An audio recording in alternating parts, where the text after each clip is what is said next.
mim a parte de AIGE e AIME. E eu fiquei, assim, até um pouco reflexivo sobre o que é que eu poderia tratar. Eu não tive a intenção de tratar, a princípio, leitura de dispositivo ou fixar prazo para memoriais, 2 dias ou 5 dias, porque eu acredito que isso talvez seja mais facilmente consultável em um manual ou na própria legislação vigente. Nesse sentido, qual foi a minha ideia para trazer aspectos práticos? Eu fiz uma espécie de script, dividindo, eu diria que por blocos de provocação, alguma coisa do tipo, com temas que eu entendo que são palpitantes e relevantes para a prática. E, dentro do possível, sempre o mais atualizado possível. E até em tom de brincadeira, mas, infelizmente, é verdade para o direito eleitoral. Certa feita, eu vi uma frase nas redes sociais, e a frase não é filosófica. A frase era em um forró, aqui do Ceará, que é proibido dançar agarrado, mas se quiser, pode. Então, vocês vão perceber ao longo dessa explanação, infelizmente, tirando as brincadeiras, a jurisprudência eleitoral se comporta muito, muito mesmo dessa forma, inclusive em questões processuais, o que resulta, querendo ou não, em uma insegurança jurídica tremenda.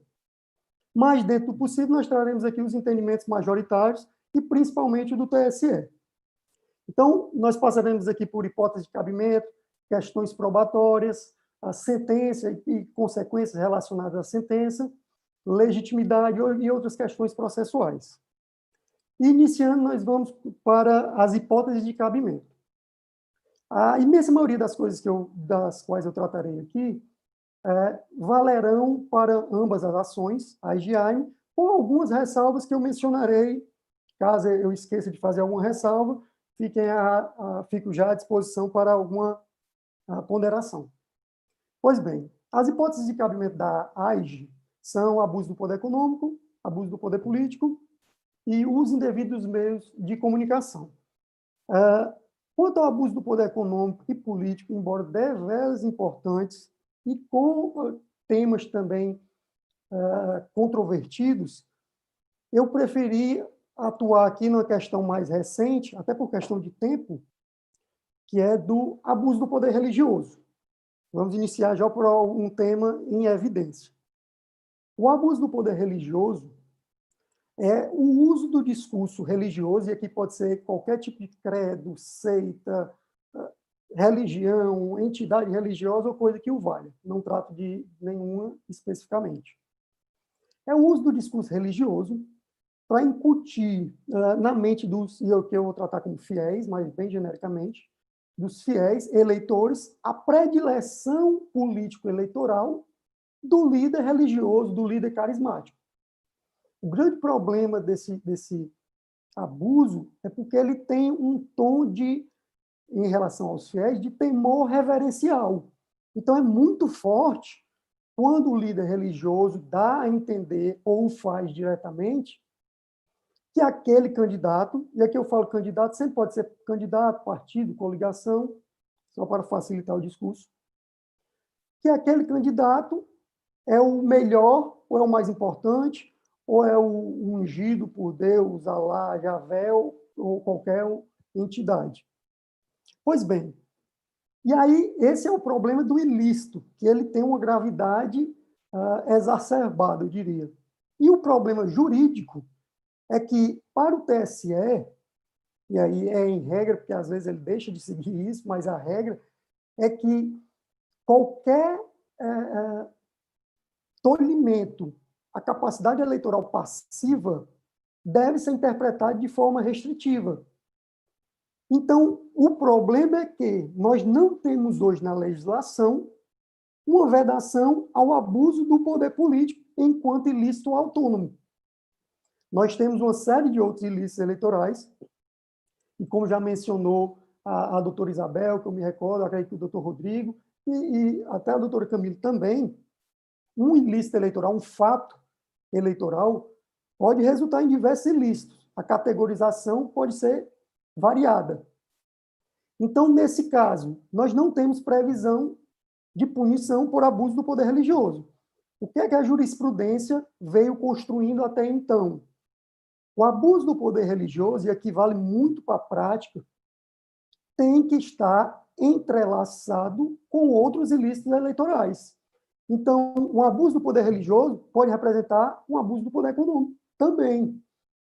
O artigo 24, inciso 8º da Lei das Eleições, veda a percepção de doação por candidato, partido ou coligação de benesses ou recursos de entidades religiosas. E isso é genérico e bem abrangente. Isso pode ser doações diretas, pode ser estimável. Então, quando a entidade religiosa coloca seu aparato, que aí pode ser tempo, energia, luz, palco, às vezes a distribuição de bebidas, é comum haver shows em determinados casos, em benefício de uma campanha ou de um candidato, pode-se ter uma arrecadação indevida de recursos, que pode representar também, a depender do vulto, um abuso do poder econômico. Então, o TSE vem, ou pelo menos vinha, eu vou já mencionar porque trato dessa forma, tratando o tema desta forma. Ao longo da exposição, eu mencionarei alguns precedentes que eu acho importantes, mas caso alguém precise depois, eu disponibilizo um e-mail ou pergunta ao final. Sobre o tema, tem um precedente do TRE do Ceará, que eu acho muito relevante quanto à fundamentação, que é uma AIGE 060-312438. Os números são, às vezes, longos, mas tem um do TSE que é mais curtinho. 265308, um recurso ordinário, da relatoria do ministro Henrique Neves.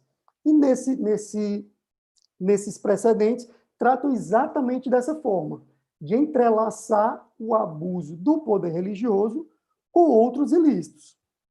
E aí, lembre sempre da plaquinha que eu falei no início.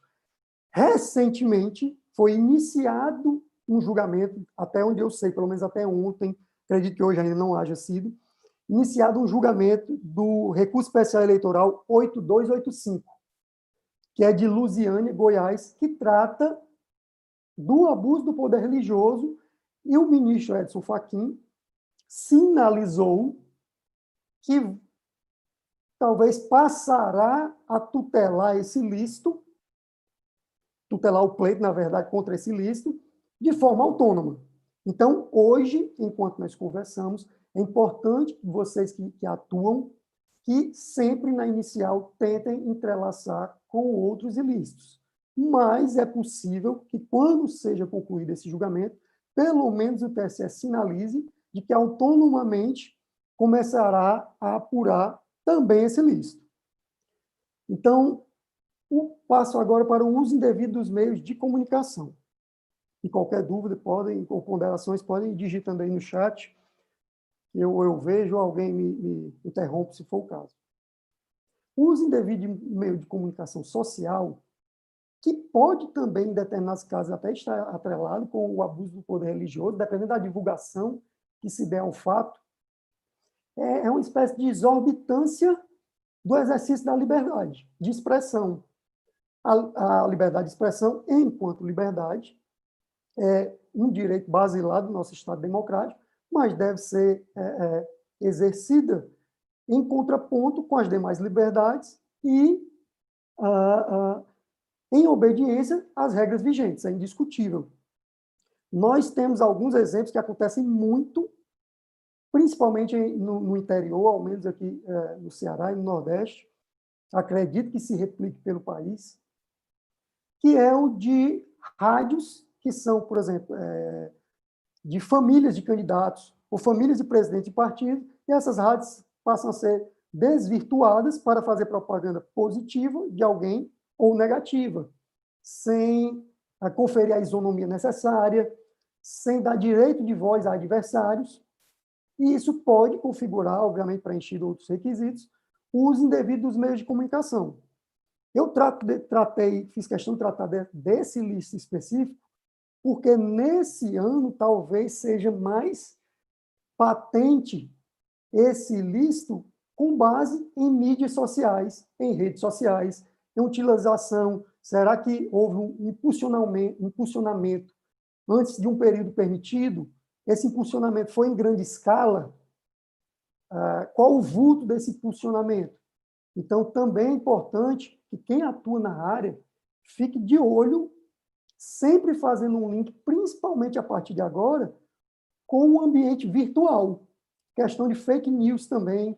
Até que ponto notícias falsas, eu falo bem grosseiramente notícias falsas, que nós sabemos que fake news não é exatamente notícia falsa, mas para facilitar até a exposição, até que ponto elas podem ser, em determinado caso, suficientes para desequilibrar um pleito. Então, fiquem atentos a essa questão. E aí, ainda dentro do bloco de hipóteses de cabimento, eu trato da fraude já passando para a AIME. Que a AIME, a redação constitucional, é para apurar de abuso do poder econômico, corrupção e fraude. Abuso do poder econômico é o mesmo. A corrupção confunde-se, em certa medida e em certo aspecto, com o oferecimento, recebimento, promessa de vantagem para que seja feita ou que se deixe fazer algo que está na lei. E aí eu preferi, por tempo, questão temporal, me deter na fraude. A fraude de que se ocupa a AIME é aquela que visa a turvar o discernimento do eleitor, induzir o eleitor a erro. Não é aquela fraude, por exemplo, de transferência de um título de eleitor fraudulento. Eu não tenho domicílio eleitoral, mas eu vou fraudar documentos, apresentar documentos ou ideologicamente ou materialmente falsos para transferir. Não é disso que se ocupa a AIME. A fraude na AIME está muito ligada à votação em si. E, atualmente, infelizmente, o que vem ficando cada vez mais em evidência é a fraude no preenchimento da cota de gênero. E eu apenas tangencio e trato mais das consequências, porque já foi bem falado em exposições anteriores, já nesses nossos módulos. Infelizmente, o Brasil tem uma subrepresentação feminina. Isso é muito ruim, faz muito tempo, e as ações que vêm sendo adotadas legislativamente ou na jurisprudência são muito tímidas. E uma dessas tentativas é o artigo 10, parágrafo 3º da Lei das Eleições, que trata da cota mínima de gênero de 30%, e essa cota é de gênero, não é chamada, ela é de gênero, mas quando nós adequamos a moldura à realidade, é para o público feminino, infelizmente. Tomara que um dia alcancemos essa discussão de para quem está sendo utilizado. Hoje, ainda é para a mulher. E a mulher é colocada, e nesse caso ela é colocada, porque é uma fraude, como ela é colocada pro forma, apenas para preencher a cota. Então, não faz campanha. Há casos enfrentados pelo TSE em que a candidata não fez campanha, recebeu recursos, foi votar, ela foi no dia da votação e não tem um voto. Então, peraí, tem alguma coisa estranha aí. Para não me deter no conteúdo em si do ilícito, os tribunais, analisando esse caso, tinham algumas hipóteses da consequência da constatação da fraude. E o que é que ele pensou? Ora, se por ocasião da constatação da fraude, eu alijar do processo apenas as candidaturas femininas, eu vou estar incentivando o ilícito. Porque será muito fácil colocar as candidatas de pro forma, e se tudo der errado, for constatada a fraude, as candidatas pro forma serão excluídas. Seria um completo absurdo.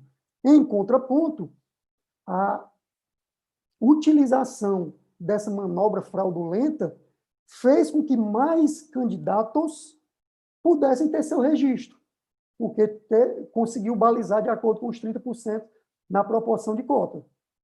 Então, a solução encontrada pelo TSE, que vem sendo encampada, é que toda a coligação, no caso, e agora partido, já que não há mais coligação proporcional para as eleições, será afetada e alijada do processo eleitoral.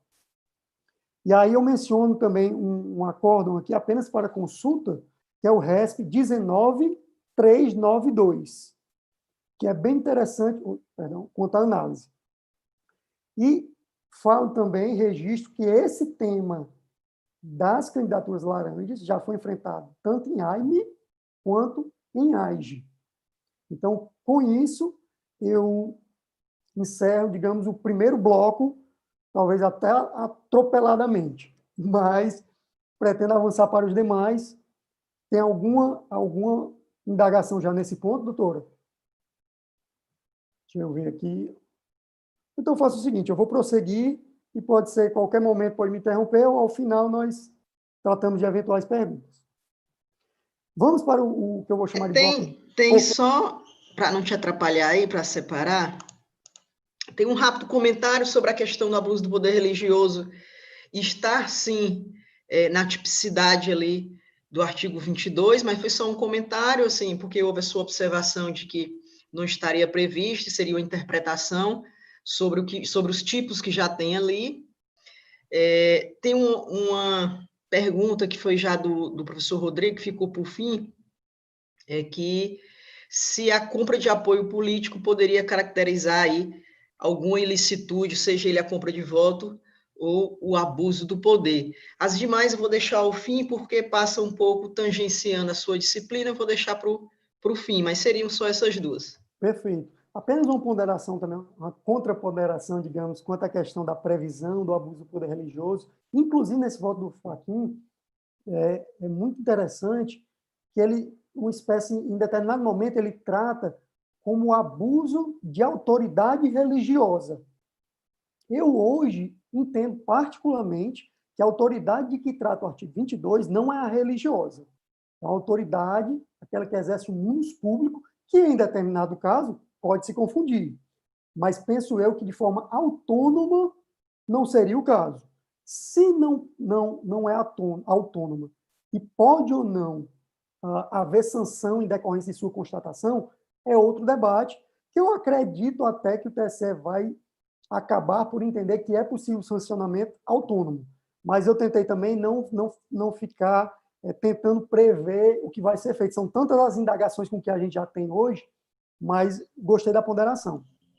Inclusive, professor Eymar, desculpe, só aproveitar aí sua colocação, na questão do abuso, dos usos dos meios de comunicação, a qual eu também tenho a mesma interpretação que a sua, que pode atingir a internet e os meios de comunicação referente à rede social, né, YouTube, Face, Instagram, eu também comungo do mesmo entendimento e acho que para 2020 isso vai ser, aí podemos assim dizer, entre aspas, a grande novidade da questão do abuso do poder, é que a interpretação mais restrita que tem, mas tem muitos julgadores que assim entendem, que não caberia no abuso dos meios de comunicação, as redes sociais, porque existe um decreto, que é o decreto 52.795, de 1963, inclusive, que regulamenta o serviço de radiodifusão e ali estaria descrito o que é meio de comunicação de massa, né? Que é rádio e TV. E por isso a rede social não estaria nessa tipicidade, né? Perfeito, perfeitamente. E quanto à outra indagação, eu acho que é um pouco até mais complexa, essa compra do apoio político. A compra, porque, veja bem, o que seria a compra do poder político, quem estaria comprando, eu vou falar entre aspas aqui, apenas para utilizar o termo, e quem estaria sendo comprado. Você destinar dinheiro para uma finalidade, um recurso do fundo partidário, por exemplo, ou um recurso de campanha para uma finalidade diversa do que a legislação permite, isso é um gasto indevido. Então, a princípio, pode ser considerado ilícito. Agora, se essa compra não for monetária nem estimável, que eu falo monetária é espécie de transferência estimável ou coisa que o valha, mas for uma espécie de troca de apoio político, o apoio, dependendo da circunstância, eu não vejo problema. Agora, a compra efetiva, na acepção da expressão compra, em sendo constatada, acredito que haja gravíssimo problema. Então, prossigo para outro tema, que, a princípio, eu achei muito interessante que esses temas, a princípio parece bem pueris, mas quando a gente vai enfrentar determinados questionamentos, parece que saltam inúmeras reflexões. Eu diria que essa parte aqui é quase que um quiz de sim ou não e por quê.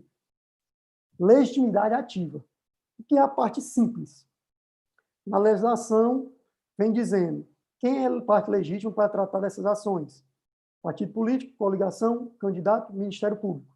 Cidadão, que eles chamam de cidadão comum, não pode apenas representar os órgãos de fiscalização para estes adotarem as providências necessárias. Aí passamos aos questionamentos. O candidato precisa estar com o registro deferido para propor AGE ou AIME? Não. O requerimento do registro já confere todas as prerrogativas inerentes à candidatura. E o partido político é parte legítima.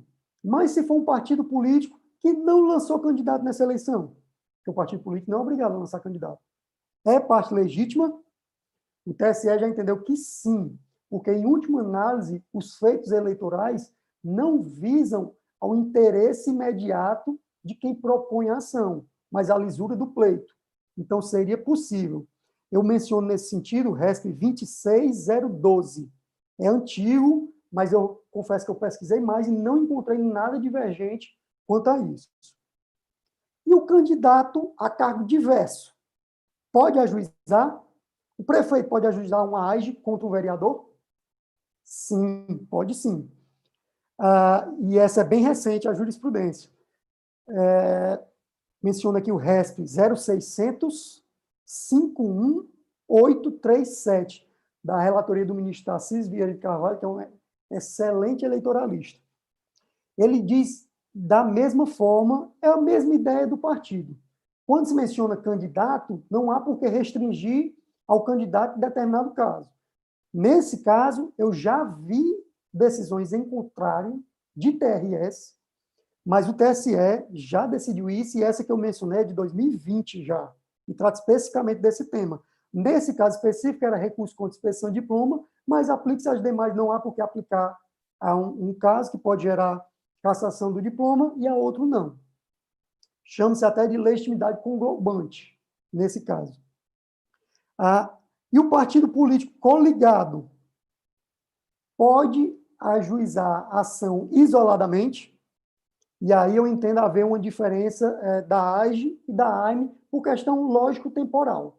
O TSE tem um entendimento, esse mesmo acordo que eu mencionei anteriormente, trata desse ponto, de que o partido coligado, durante o processo eleitoral, só pode atuar isoladamente. Processo eleitoral, vamos colocar aqui para ficar um marco mais específico, até a data da diplomação. Só pode atuar isoladamente para questionar ou impugnar questões internas da coligação. Então, propor uma AGE, uma AIME, não é questão interna. E aí, qual é a questão lógico-temporal de que eu falei? A AGE pode ser ajuizada até a data da diplomação.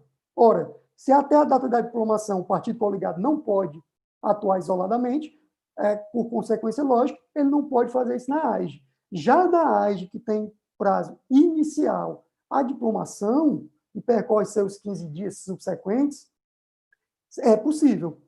E, além disso, o TSE entende também que a coligação, mesmo após a diplomação, pode ajuizar essas ações.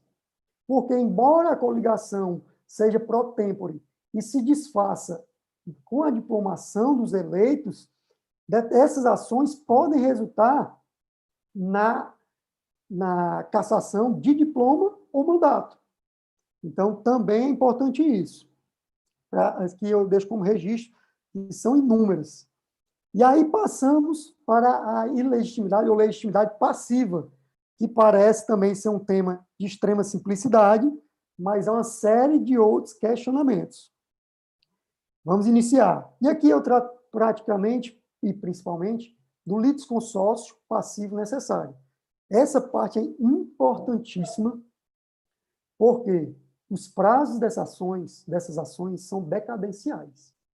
Então, se todos os litisconsortes passivos necessários, se você, autor, não tiver promovido a citação de todos os necessários até o prazo fatal, a ação será extinta com resolução de mérito em virtude da decadência. Isso é a regra. Ok? Então, vamos lá. Primeiro, litisconsórcio passivo necessário. Eu vou falar litisconsórcio para facilitar o fluxo da exposição, mas sempre é o litisconsórcio passivo necessário. Entre titular e vice na chapa majoritária. Qual é a regra? Súmula 38 do TSE, há litisconsórcio passivo necessário entre titular e vice. Mas, e aí lembre-se daquela plaquinha no início, o TSE já entendeu que, excepcionalmente, caso essa chapa não haja sido eleita, é possível a continuidade da ação apenas contra o titular, porque, nesse caso, a ação só poderia resultar na inelegibilidade. E, diferentemente da cassação, a inelegibilidade, eu vou tratar como consequência genericamente, porque também a discussão quanto ao que é a inelegibilidade, nesse caso, a inelegibilidade é personalíssima. Então, a regra, há litisconsórcio passivo necessário em titular e vice. Quando perdeu o objeto a cassação, e por acaso a parte deixe de arrolar o vice, é possível prosseguir a ação apenas contra o titular, porque só pode resultar em inelegibilidade. Trago também um acordo de 2020 já, é um agravo de instrumento 51853. 51853. E o litisconsórcio passivo necessário, e já foi mencionado em certa medida pela doutora Camille, sinto-me atrevido, doutora, em pontuar novamente algo nesse sentido, mas vou tentar agregar alguma coisa. A regra dessas ações, a IGI, é que figurem no polo passivo, como litisconsórcio passivo necessário, beneficiário da conduta, que no caso seria o candidato em última análise, e o responsável pela conduta. Essa é a regra. Mas, mais uma vez, o TSE tem exceção, traz exceção. Qual é? Nos casos em que o beneficiário não seja apenas beneficiário, mas beneficiário e responsável, juntamente com outro, é possível prosseguir apenas contra o beneficiário.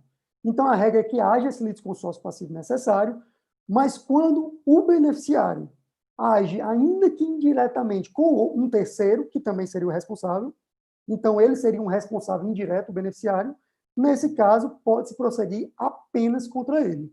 Trago também nesse sentido, vou dar um exemplo para não ficar apenas apontando jurisprudência.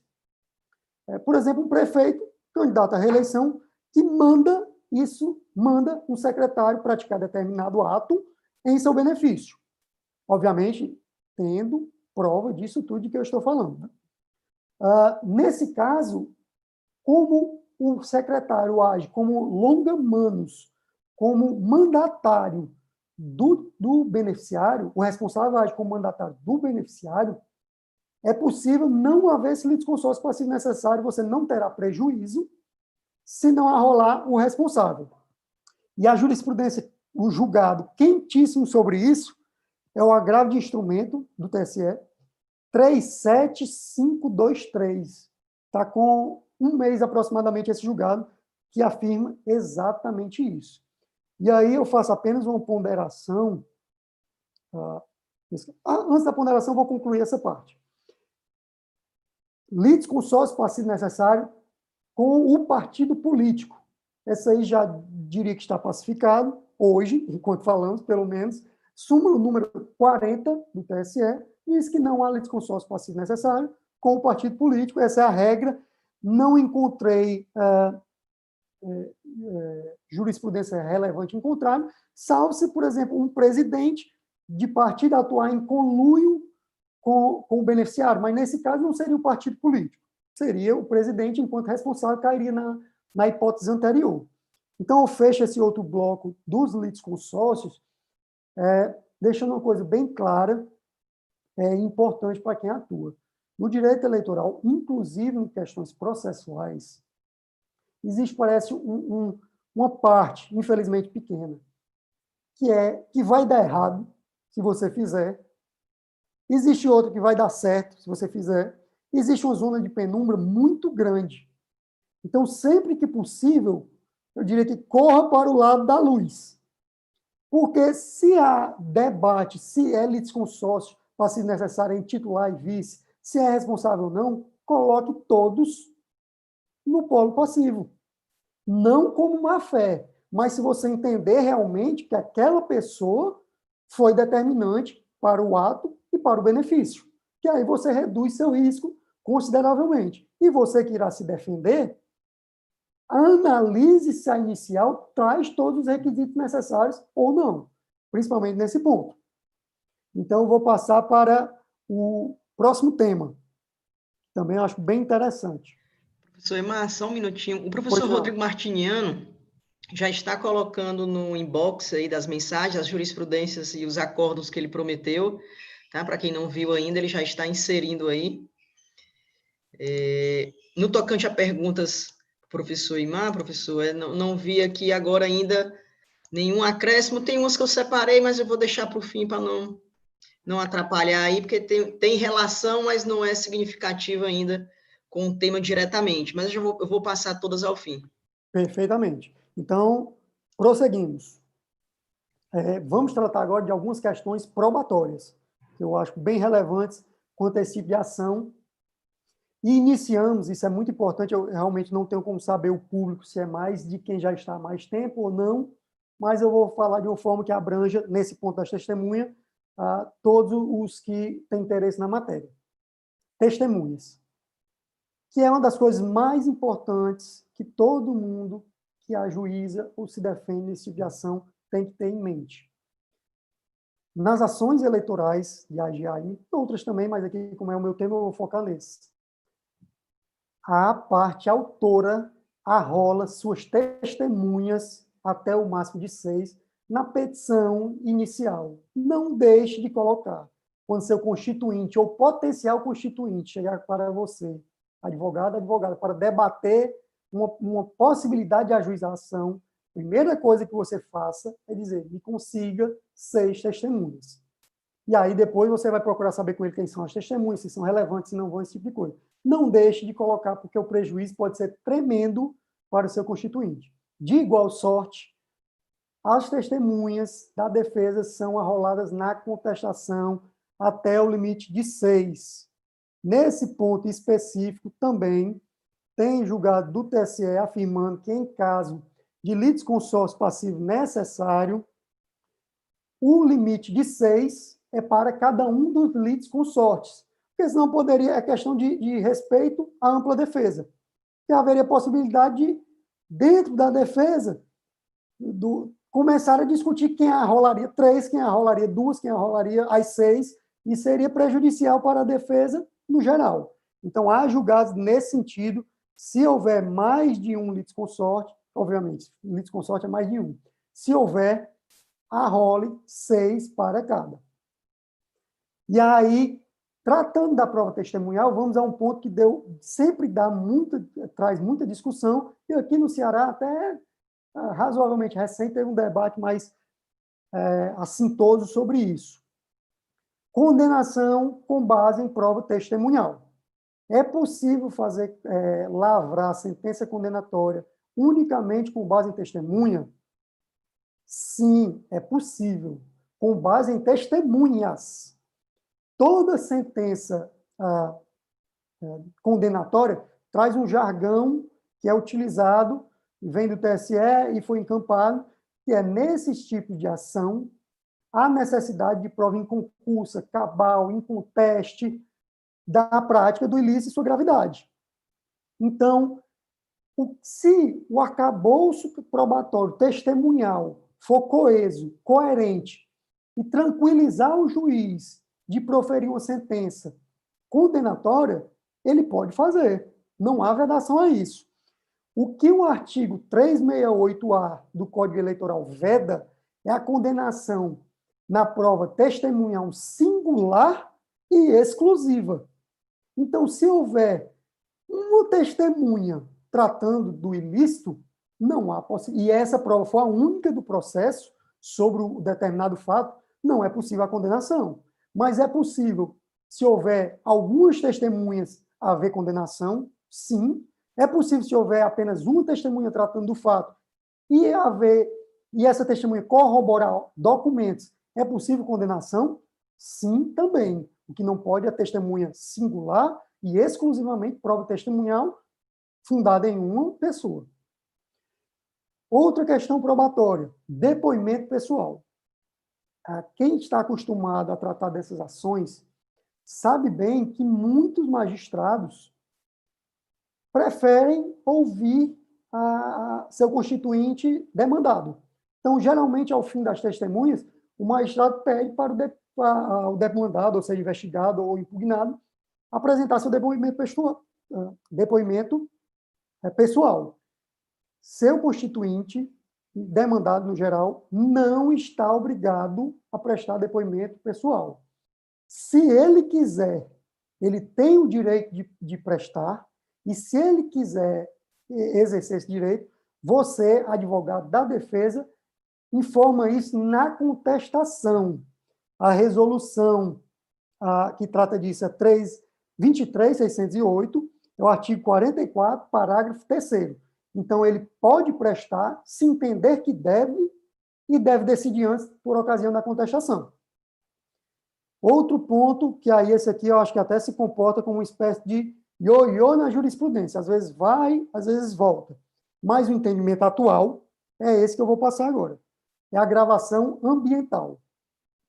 Obviamente, nesse caso, eu não estou tratando daquela que seja ou autorizada pela justiça, que uma prova dessa é lícita, se forem respeitados os requisitos, obviamente, ou aquela em que haja o consentimento do interlocutor para a gravação, porque aí também já é lícita, não há problema.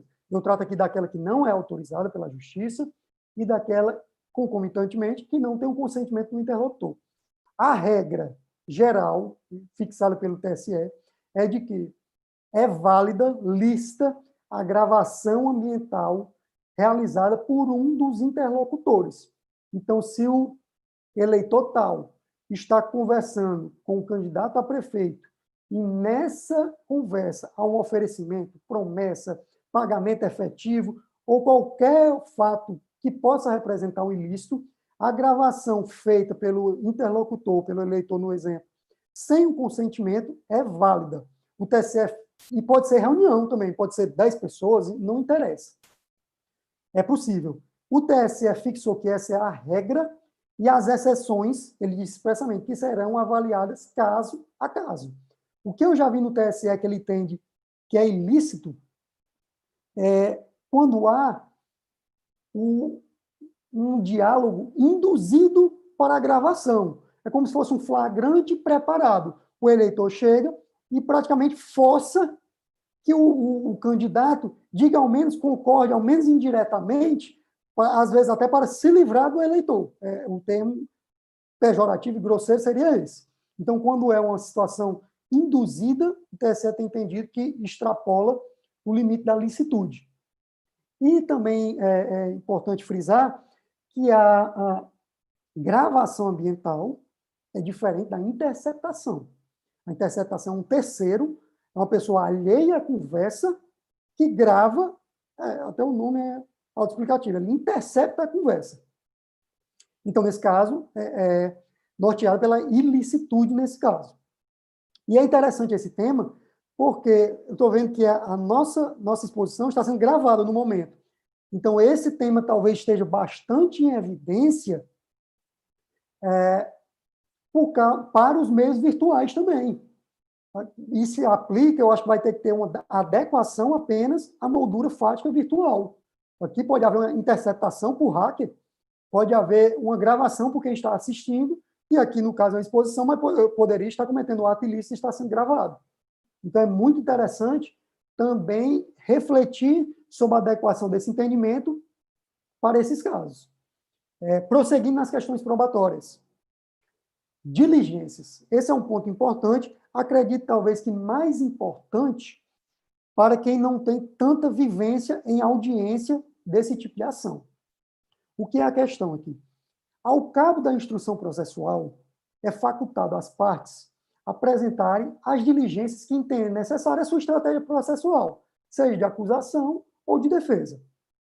E essas diligências podem ser as mais variadas possíveis, qualquer uma que você entenda pertinente. Então, podem ser outras testemunhas que forem mencionadas por algum depoimento de alguma testemunha que havia sido previamente arroladas, pode ser algum documento que esteja na posse de terceiros. Às vezes acontece de que é uma distribuição de camisas e precisa buscar a nota fiscal de quem disse que vendeu. Então, essa nota fiscal é relevante para a estratégia de defesa, por exemplo. Ou informações de órgãos públicos, quantas pessoas foram contratadas no período tal, contratadas precariamente, de forma exemplificativa, qualquer uma. E o magistrado, obviamente, irá aferir a pertinência dessas diligências. Qual é o ponto importantíssimo para quem não tem tanta vivência em audiências desses jaéis? O magistrado, eu diria que é 90% dos casos, vá preparada ou preparado para pedir as diligências ao final da audiência. Em regra, não é facultado prazo para isso. Quando conclui a audiência, que, quando possível, é realizada de forma una, às vezes não dá por questão temporal mesmo, porque é uma audiência desgastante, são muitas testemunhas. Ao final, o magistrado olha para os representantes e pergunta: doutores, tem alguma diligência a requerer? E você, oralmente, requer o que entender pertinente, a outra parte é ouvida sobre isso, o Ministério Público se manifesta e o magistrado decide. Às vezes, o magistrado também pede prazo para deliberar, mas vá preparado para a audiência, já refletindo quais seriam as diligências possíveis e outras podem surgir no decorrer da audiência. Então, com isso, eu encerro a parte das questões probatórias.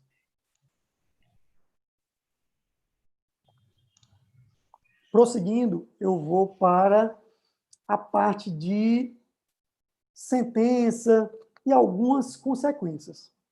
Começo tratando da gravidade das circunstâncias, que é muito falado, e nesses casos não há condenação sem que se mencione a gravidade de uma circunstância fática que foi apurada em um processo. Qual é a grande questão dessa gravidade? Antes, o termo era potencialidade, e muito se debateu o que era potencialidade. Após muito debate, eu não vou me fixar no que era, é melhor nós tratarmos do que é, alterou-se para a gravidade das circunstâncias, que no final das contas, até o professor Valber Agra também menciona isso, continua sendo um conceito jurídico indeterminado e tem um quê de subjetivo, eu diria que até maior do que o que deveria. De toda sorte, não tenha dúvida de que, para a procedência de uma ação dessa qualidade, você vai ter que demonstrar a tal da gravidade das circunstâncias. Então, como é que eu faço para demonstrar isso? Não vai ser realizado um cálculo matemático de quantos votos foram computados, a diferença de votos entre um e outro, ou a influência direta e específica naquele pleito. Você vai ter que demonstrar ao longo do processo e trabalhe de forma hercúlea para conseguir isso. Você vai ter que demonstrar fatores que, em conjunto, demonstrem que aquela conduta é grave. Então, qual foi o dano causado por aquela conduta? Isso pode ter outros parâmetros, mas eu vou tratar de forma exemplificativa. Qual foi o dano? Qual foi a extensão desse dano? Eventual dano. Esse dano, esse ilícito, teria alcançado muitas pessoas? Qual foi o meio no qual ele foi perpetrado? Alcançou muita gente? Foi em rádio? Foi em TV? Foi nas redes sociais? Em alguns casos, o TSE já entendeu que a internet tem um alcance até menor na realidade que nós temos hoje do que uma rádio, principalmente em eleições do interior do Estado. Por quanto tempo ele passou espalhando esses efeitos? Qual a distância temporal do ilícito para a data das eleições? Deu tempo, foi um tempo curto para que o eleitor não conseguisse sequer esquecer, ficasse marcado mesmo na mente do eleitor, ou faz muito tempo? Porque a AGA pode apurar fatos até anteriores ao registro, sem problema algum. Então, você tem que montar uma estratégia processual de acusação que traga parâmetros que deixam o magistrado confortável para entender que aquele fato foi grave o suficiente. E na defesa, obviamente, você vai tentar desconstituir isso. Tem testemunhas que vão e dizem que sequer tomaram conhecimento do ilícito, por exemplo. Há vários casos desse. Então, será que esse ilícito foi de uma gravidade? Se o interior, às vezes, é um município pequeno e essa testemunha ou aquela, dependendo da credibilidade que o magistrado consiga aferir da testemunha, se essa ou aquela testemunha sequer tomou conhecimento do fato. Em resumo, a gravidade da circunstância vai precisar ser concretizada através de determinados parâmetros. Então, você vai ter que trabalhar da melhor forma possível nesse caso. E aí eu passo para consequências da procedência das ações. A regra geral, eu diria que de AGI, não há previsão de multa, declaração de inelegibilidade, que eu vou colocar no lugar de declaração, que vai haver até uma espécie de diferenciação para AGI e para AIME. Eu acho que talvez a questão prática não seja relevante aqui para o nosso propósito. Então, seria a consequência da inelegibilidade e a cassação do registro de diploma ou mandato, a depender do período de julgamento e de qual ação. Mas há uma diferença, que já foi mencionada anteriormente, do que se perquire para chegar à cassação ou a inelegibilidade. No caso da cassação, não se vai aferir cassação de registro, diploma ou mandato. Não se vai aferir aspecto psicológico do beneficiário. Só vai se procurar saber e se demonstrar se esse candidato foi ou não beneficiado com essa conduta. Não importa, de regra, se ele participou, ainda que indiretamente, do ilícito. A questão para a cassação é benefício. Já para a inelegibilidade, o TSE entende, até por causa da própria dicção, eu diria mais da AGE, de que há necessidade de se aferir participação, anuência ou alguma responsabilidade direta ou indireta do candidato. Porque a inelegibilidade também é um golpe até grave e extenso, são 8 anos, na capacidade eleitoral passiva, e nesse caso é personalíssimo. Então, para ter o sucesso, digamos, completo nesse tipo de ação, procure demonstrar, se possível, pode ser o caso em que o candidato não perpetrou o ilícito, mas é muito comum que se consiga, se tiver uma boa prova, demonstrar algum conluio ou alguma participação indireta ou, no mínimo, anuência ou conhecimento do candidato. Mas é importante, se você quiser atingir a cassação e o benefício, que seria o êxito máximo para quem está acusando, que demonstre, cassação e inelegibilidade, perdão, demonstre benefício e participação, ainda que indireto. Apenas eu menciono que eu acredito que esse julgado vale a pena para a leitura, é o RESP 19392, 19392 TSE, que trata bem desses fundamentos. Prosseguindo, e aí eu já me encaminho para o final, estou tentando ficar mais ou menos dentro do prazo, dentro do possível, eu trato do artigo 224 do Código Eleitoral, que trata das novas eleições, foi objeto de muito debate e muita polêmica, e eu vou me focar no parágrafo 3º, que eu acredito que tenha sido os debates mais entusiasmados. O parágrafo 3º, esse eu vou fazer questão de ler, é curto, ele diz o seguinte: a decisão da Justiça Eleitoral que importe indeferimento de registro, cassação de diploma ou perda de mandato de candidato eleito em pleito majoritário acarreta, após o trânsito em julgado, a realização de novas eleições, independentemente do número dos votos anulados. Então, algumas questões que eu trago aqui para debate. Primeiro ponto. Esse parágrafo 3º trata do pleito majoritário. Então, é importante fixar nisso. Segundo ponto.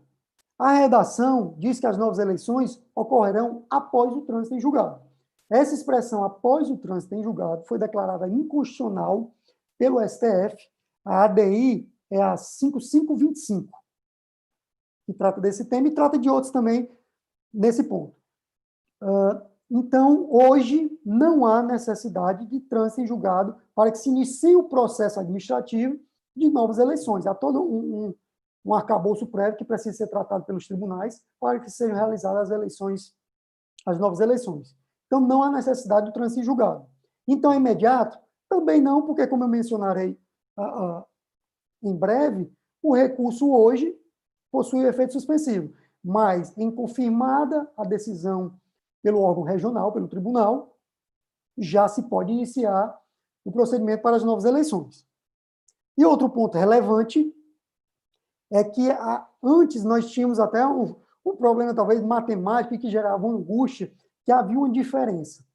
Só havia novas eleições se o candidato eleito houvesse obtido mais de 50% dos votos. Em outro caso, era assumir o segundo colocado. Hoje, nós não temos mais esse debate, que às vezes dava, até para explicar ao constituinte, às vezes era mais complexo.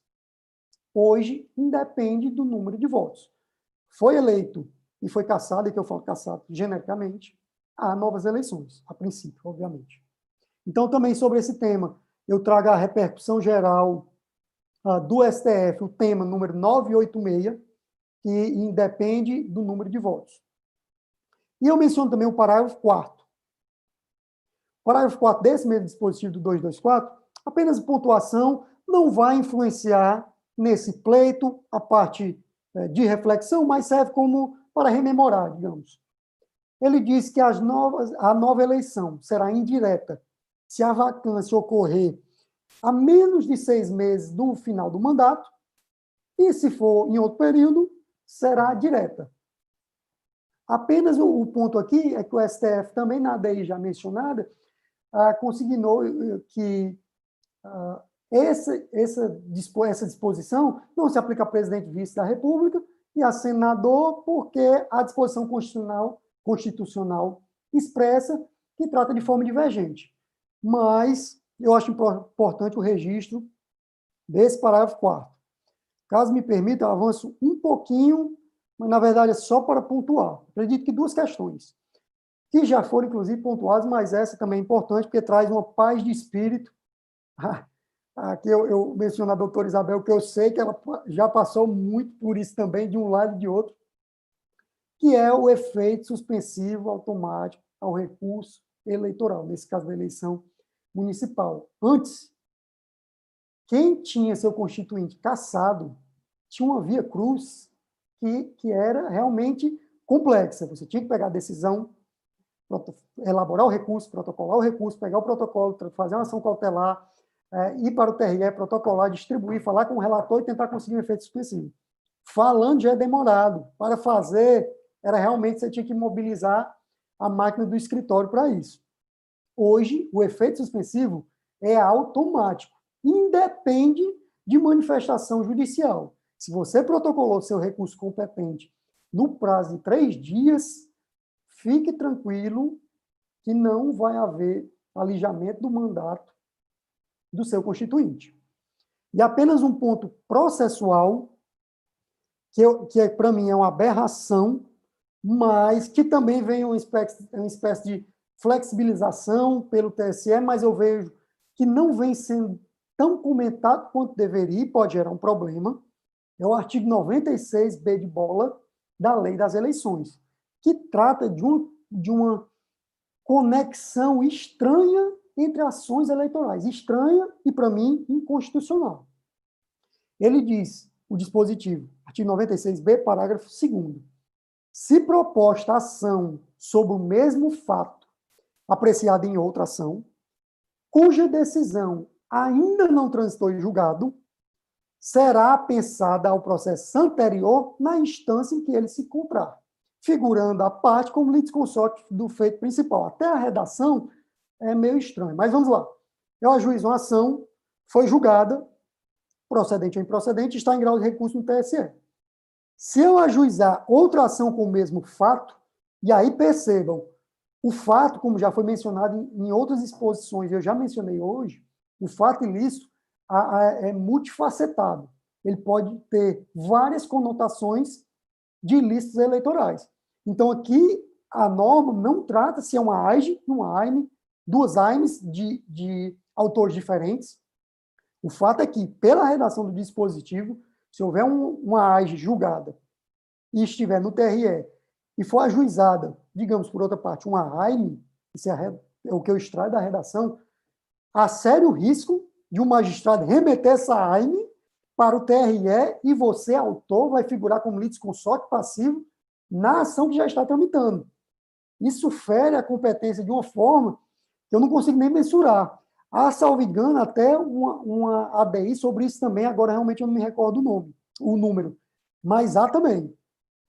Para a nossa sorte, o TSE já entendeu que, embora haja a possibilidade de pensamento, conexão dessas ações, se não houver a conexão, também não há prejuízo. Então, é aquela história de que é proibido, ou no caso é permitido, mas se quiser, não precisa. Nesse caso, é o contrário. Eu menciono aqui, para finalizar mesmo, esse acórdão, que é um agravo de instrumento, 28353. Então, justamente da relatoria do ministro Luiz Roberto Barroso, então pode ser importante nesse momento, principalmente em que ele está na presidência do TSE.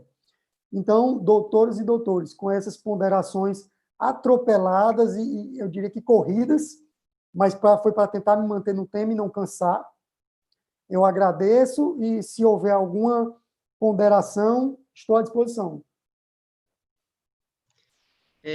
Professor Emar, ficou aqui uma anterior, mas antes, até para te completar aí, eu anotei aqui,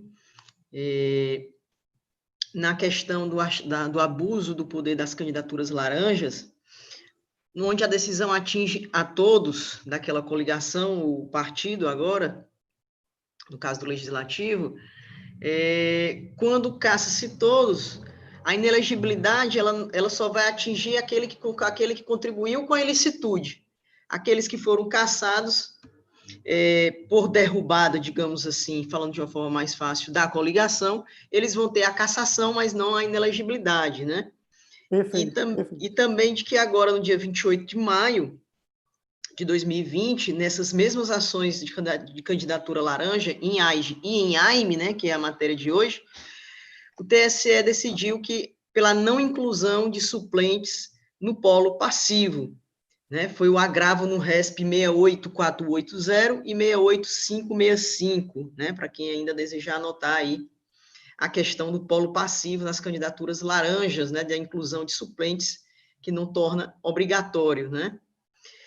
E, voltando à pergunta que ficou, seria também aqui na questão da cota de gênero, se há fiscalização e ações que, nesse mesmo raciocínio da cota de gênero, ou seja, na questão de laranjas, no tocante aos servidores que fazem a desincompatibilização e, de fato, não fazem campanha ou não participam do processo eleitoral, né? Foi uma colocação bem posta, né? Realmente tem essa similitude.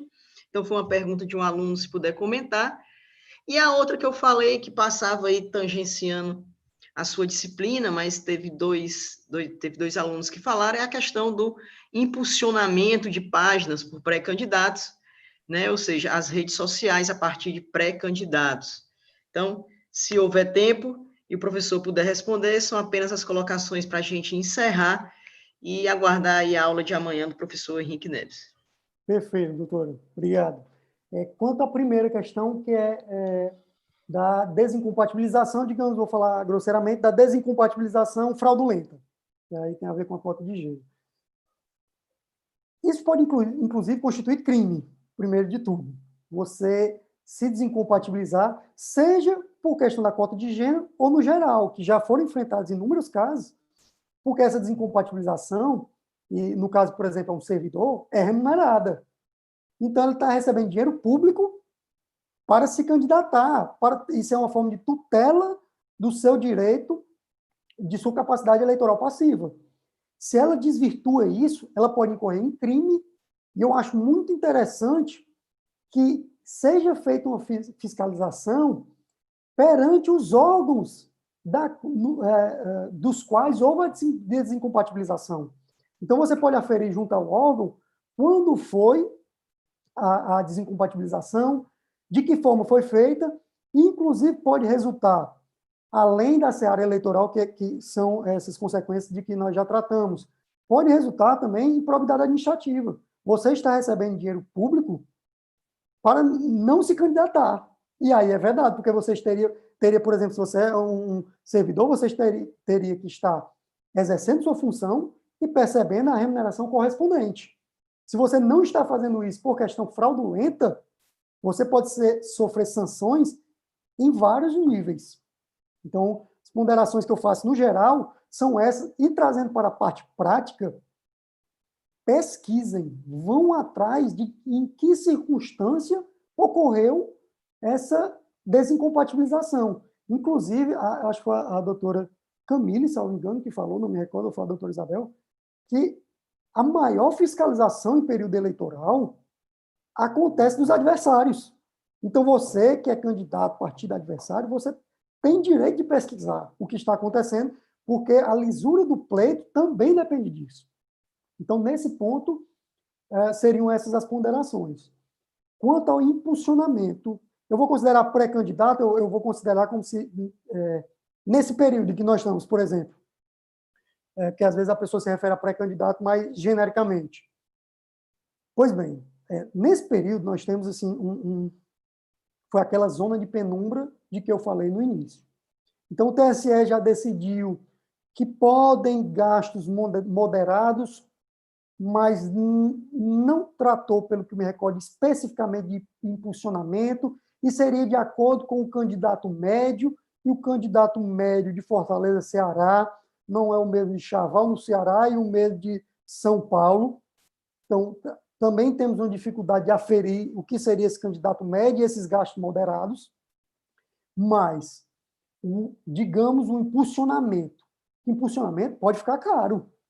Há uma cadeia, um escalonamento de preços que pode ser caro, dependendo do filtro de público que você quer fazer, de quantas pessoas você pretende alcançar. Então, esse impulsionamento, tomem muito cuidado. Se for ilícito, eu digo assim, no sentido de ser feito contra alguma forma vedada, ou ter um vulto, um gasto exorbitante com ele, ou ser exorbitante e ser em um período que ainda não está delimitado se é possível o candidato diretamente, por exemplo, pode representar abuso do poder econômico, pode representar gasto ilícito de recurso, pode representar uso indevido dos meios de comunicação social, sim, com certeza, obviamente comprovados os requisitos, e tudo isso pode ser aferido, grosseiramente falando, em AGE ou nas representações que acabam tendo o mesmo procedimento da AGE. Então, é importante também ficar atento a isso. Tem candidatos fazendo entrevistas, e é possível fazer entrevista, por exemplo, mas eu já me consultaram. Se essa entrevista depois pode ser impulsionada, não. Aí vamos com calma, porque já tem uma repercussão na internet. Quando você permite a seu constituinte que impulsione, você dá uma margem muito larga para a criatividade dele.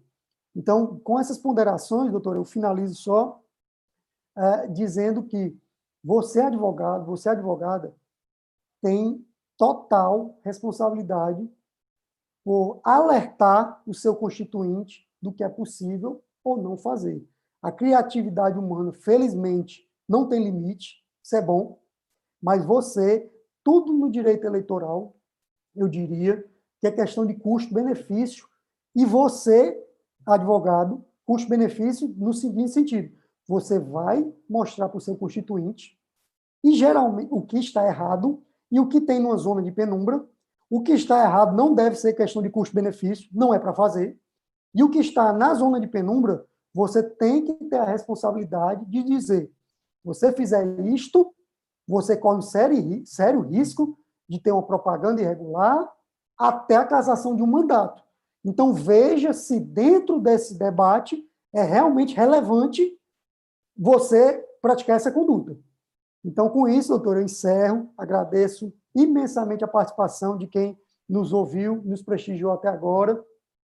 Faço voto de que todos estejam bem nessa quarentena e agradeço mais uma vez à Abradep, a doutora Isabel, a doutora Camille, coordenadora, ao doutor Rodrigo e dos demais que participaram aqui nessa empreitada. Muito obrigado e boa noite. Boa noite, professor. Boa noite a todos. Doutora Camille, deixa eu só fazer um registro público. Sim. Eymar, fico feliz com as menções à minha pessoa. O Eymar foi meu aluno na Faculdade de Direito da Universidade Federal do Ceará e é só por isso que ele faz essas menções aí, mas hoje ele é professor, advogado, bem situado e colega. Obrigada, viu, Eymar? Não é verdade essa parte que é só por isso, mas só agradeço. Obrigada, Eymar. Foi muito boa aí sua participação. Amanhã a gente continua aí com as demais disciplinas, amanhã e sábado. Uma abordagem espetacular e principalmente essa sua orientação aí final na questão do bom senso, né? A gente que atua no eleitoral, os advogados aí já experientes sabem disso, de que quando o advogado orienta ao pré-candidato, podemos assim dizer, que ele pode fazer ali uma meia dúzia de panfletos sobre alguma, como é que eu posso afirmar? Sobre alguma questão de qualidade pessoal dele, né? Ele acaba fazendo não a meia dúzia, ele faz 500, ainda bota o nome, bota o sobrenome, bota o partido, bota a cor, coloca tudo, né? Então, ultrapassa aí as orientações e é aí onde acaba ocorrendo nos ilícitos eleitorais, né? Muito bem posto, muito bem lembrado, tudo a questão também de bom senso, aquela questão do homem médio, né? O Tribunal Superior Eleitoral também vem reafirmando. Então, obrigado a todos que estiveram até aqui, espero que tenham aproveitado ao máximo. E amanhã a gente continua aí, será a noite inteira com o ex-ministro, o eterno ministro, como alguns preferem, Henrique Neves. Então, uma boa noite a todos e, mais uma vez, agradecendo ao professor e a todos vocês. Boa noite, obrigado.